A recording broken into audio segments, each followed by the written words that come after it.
Okay, can you introduce yourselves first? I'm Kevin Bacon. I'm Michael Bacon. Okay. How old were each of you when you started to play music together? Well, I'm 9 years older, so I would say we probably, technically we were playing music together when I was probably 11 or 12 and Kevin was 3 or 4, just banging in a pot, or just, we had that kind of a family where music was a big part of it. And you know, I had a band with my sister, and you know, we just sort of naturally, in fact what we're doing now is sort of just outgrowth of that. It started so long ago. Okay, so you were both really young when you started playing together. When was like an actual band formed from that? With you two anyway. We had a, I played backing Michael up when I was about 13, and he was a solo act. And then with the Bacon Brothers and this, you know, kind of formation that we have now was, I think, around 1995. Okay. And we really just put the band together for one show. I had a friend. We'd been writing songs for a long time, and I had a friend for a long time. Just give us like. Oh, sorry, didn't realize you. Sorry. No problem. We had a friend from Philadelphia where we grew up, and he had heard some demos that we had done of songs, and said, "Why don't you guys come down and play in Philadelphia and you know, call yourselves the Bacon Brothers?" So we did. I know your sister. You said your sister, I think, Hilda, right? Yeah. She was with you for. Were y'all like an actual band too before you joined in, or? Yeah, we had a joke band. I don't know if you know what that is. It actually was a form of music that came out of the South where black people couldn't afford an instrument, so they used washboards and washed up basses and guitars and banjos and harmonicas, whatever the cheapest instruments were. And it was kind of the rage when I was growing up, and we had a jug band. And it was great. We loved it. Kevin used to listen to us rehearse on our goofy instruments. It was a lot of fun. Well, how would you describe your music now? Like, is there a certain mood that you guys try to convey with your music, and do you think that you do that, achieve that mood? Yeah, I mean, I think it's always about conveying some kind of a mood. The mood that you were sort of in when you created the song, I think, is really the you know, the mood that you're putting out there. And we don't really try to have any one specific kind of sound. We sort of write the songs and then let the song take us to where you know, where the song is supposed to sound like. So you're both really involved with the movie industry. So how do you balance that with being in the band? If only we could figure it out. You know, it's been kind of a hopeless situation for 15 years, but we've always worked it out. You know, when Kevin gets a movie, he could be sent around the other side of the world, and we have jobs booked, but we just kind of deal with it and just try to juggle stuff, and somehow it's all worked out. So have you had to like cancel shows before because you're doing a movie or something like that? And yeah, we have. Not that many, surprisingly, but we have had to cancel a few. But or sometimes they get postponed. Yeah. I mean, the thing that's hard is that it seems like the music jobs sometimes get booked before, you know, the acting does.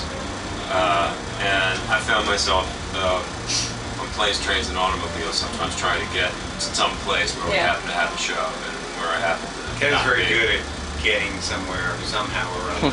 You know, whether it's jumping on a helicopter or whatever, we'll always try to make it work. I'm good at like I've traveled so much, and I'm good at figuring out what the possibilities are of actually geographically and time differences and red eyes and all that kind of stuff. But it's a challenge. He's a good sport. Let's put it that way. Well, do you guys think that being brothers affects either writing songs or performing or anything? Like, is it easier to communicate, or is it called like fights on tours, anything like that? I think it's. I mean, this is a business. You know, we have people that work with us, and agents and managers. And when you're in business with your brother, there's a certain level of trust that you start with, which is really great. So, in terms of how we get to the point where we actually play for an hour and a half like today, there's a lot of stuff that goes into it, and having a brother involved is great. Then when you get on stage, I think we're really very different, and we have different sensibilities about what music should be, and we've influenced him. We're always pulling back and forth. Like I play the cello. I love to play the cello. Is that a rock and roll instrument? No. So we're not really a rock band. We have some rock songs. We have some other kinds of things. So I think that tension between who we are being different is a big part of it. Plus, we are brothers, so we do have a lot of background similarities. Right. What have been your favorite films that either one of you have been involved with, and why? Gosh, No, I there's really no don't lot. pick favorites. I don't really rate them in that kind of a way. I mean, and I honestly don't go back and look at them. The other thing that's kind of interesting about films is that, for people, when they look at a film, they see the film. For me, it becomes sort of like a bookmark for a certain point in my life. You know what I mean? Whether it was, sort of my own coming of age, or the birth of a child, or getting married, or death of someone close to you. That's like when I think about the films, I think about that time in my life as much as I do the characters and all the other stuff. Do you have a favorite?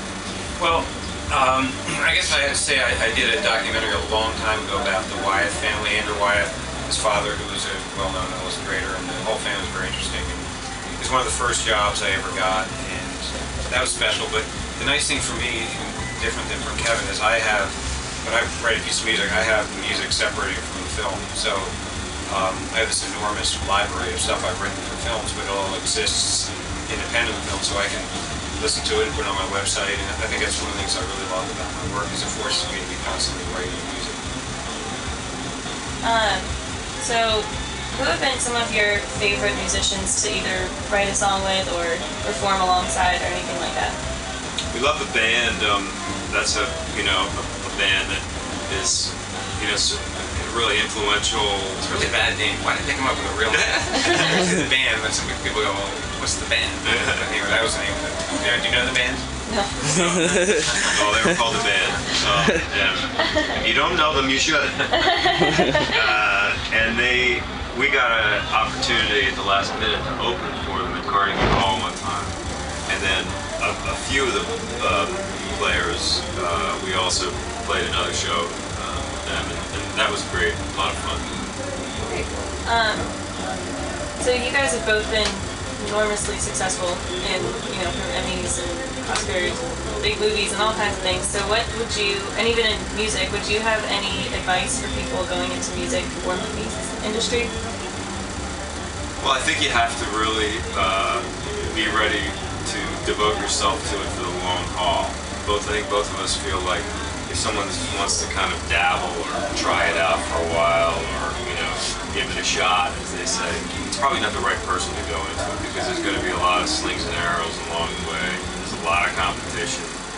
There's a lot of heartbreak, and the amount of people that can actually end up making a living, either as a musician or as an actor or a filmmaker or whatever, is a very slim percentage of the amount of people that think that that's what they want to do. So, but once you're in it, then you gotta wake up every day and do something towards achieving your dream. And you hang in there long enough, hopefully you get to, at least make a living at it. What do y'all think about a lot of the current musicians, like superstars that just kind of came out of nowhere, like Justin Bieber or like Lady Gaga or whatever? Like, y'all have been in this for a long time, since 1995, since you said, and a lot of people just know you as the movie industry. They don't really know that you're even musicians. So what do you think about people who just kind of seem to come out of nowhere?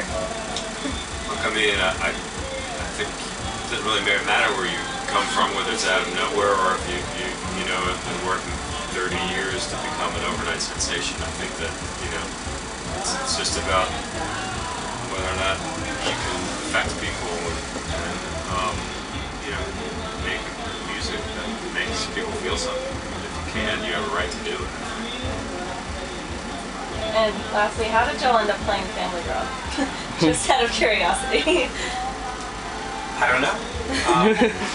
We have a booking agent, and offers come in, and we try to make them work. Plus, the team First of all, we played New Orleans once.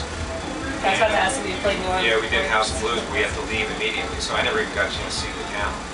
Oh, So, yeah, one of the benefits, the side benefits, is you get to come to a place like this, and my wife came down with me, we're going to stay a couple of days and have a chance to, so we lucked out, you know, it just happened and we lucked out.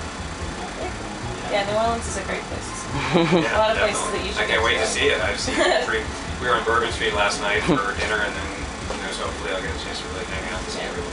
Cafe Du Monde. Cafe what? Cafe Du Monde. Dumont. It's just coffee and beignets, but it's so good. They have them all over. They have one. I think they have one right down Veterans Street. Oh, okay. Go after the show. It's good. But yeah. Okay.